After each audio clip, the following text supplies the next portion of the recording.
Salut à tous, je m'appelle Antoine Caron et je suis heureux de vous accueillir sur cette chaîne dédiée à la pêche.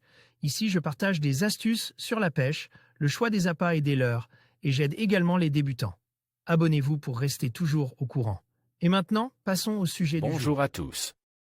Dans cette vidéo, je vais partager avec vous 11 astuces de rod buildé qui vont vraiment faciliter le montage de votre canne à pêche.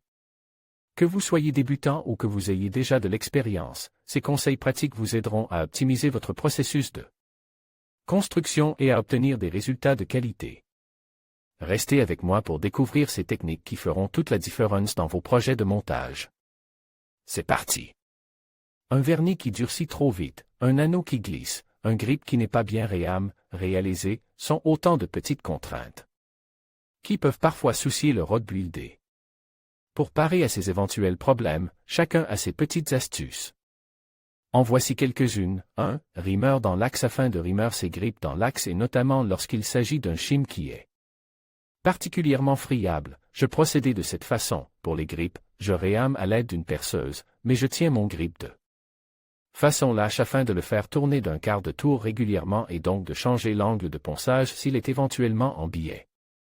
Pour le shim, je conserve le rimmer fixe et je tourne à la même apisse pour assurer un parfait centrage.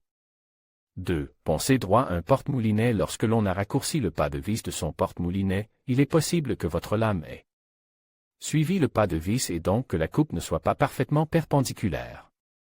Pour ajuster cela, je conserve toujours un quick lock que je visse sur le porte-moulinet pour guider mon ponçage et assurer un parfait parallélisme.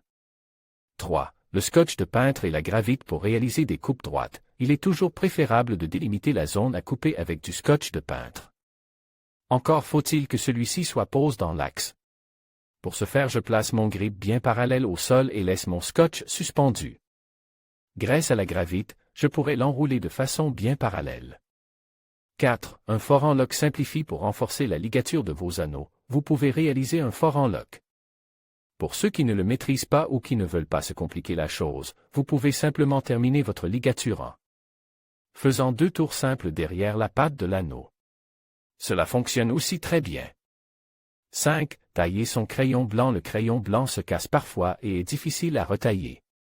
En réalité, il faut simplement dérouler la petite ficelle, puis chauffer la mine à l'aide d'un briquet pour enfin la modeler entre vos doigts. 6. Enlever les marques de crayon blanc. Si l'usage de la gomme est très efficace, les marques derrière les anneaux du tunnel ne sont pas forcément accessibles. Dans ce cas, utilisez un morceau de fil à ligaturer humide et passez-le sur votre blanque. 7. Les anneaux qui glissent. Les petits anneaux du tunnel sont parfois plus difficiles à ligaturer avec nos gros doigts. Il existe 3 astuces qui vous permettront de ligaturer toute votre rampe en 30 minutes. Utilisez les élastiques rouges vendus sur le site Rod12. Comme pour les fixer sur votre blanque en lieu et place du scotch de peintre. Placez un morceau d'élastique derrière l'anneau pour faire office de butée et l'empêcher de reculer. Ou passez un coup de lime sur la patte pour créer un petit bourrelet retenant le premier tour de fil à ligaturer. 8. Bien débuller son vernis. Pour avoir un vernis bien fluide et sans bulles, faites votre mélange sur du papier aluminium.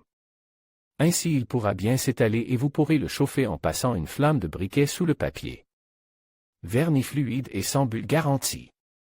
9. Mettre en pression les bagues. Pour un collage parfait des bagues, vous pouvez placer des pinces à linge sur votre blanque pendant le séchage de la colle. Ainsi les bagues mises en pression vont être parfaitement disposées. 10. Mettre en pression le butt. Pour un collage parfait de votre butt, vous pouvez vous fabriquer à l'aide de planches et de tiges. Fileter, une cale amovible qui vous permettra de mettre en pression votre butt. Vous pouvez aussi utiliser simplement du scotch de peintre comme nous l'avons déjà vu. 11. Bloquer ses fils de liseré. Lorsque vous réalisez une ligature avec trim band, liseré ou autre, vous pouvez scotcher les fils de part et d'autre de l'anneau pour éviter qu'il se balade et ainsi avoir les 2 mains libres pour débuter votre ligature. En conclusion, ces 11 astuces de rod buildé vous permettront de simplifier le montage de votre canne à pêche et d'améliorer votre expérience de pêche. Que vous soyez débutant ou expérimenté, ces conseils pratiques vous aideront à gagner du temps et à obtenir des résultats de qualité. N'hésitez pas à les mettre en pratique lors de votre prochain projet. Merci de nous avoir suivis et à bientôt pour d'autres conseils sur la pêche.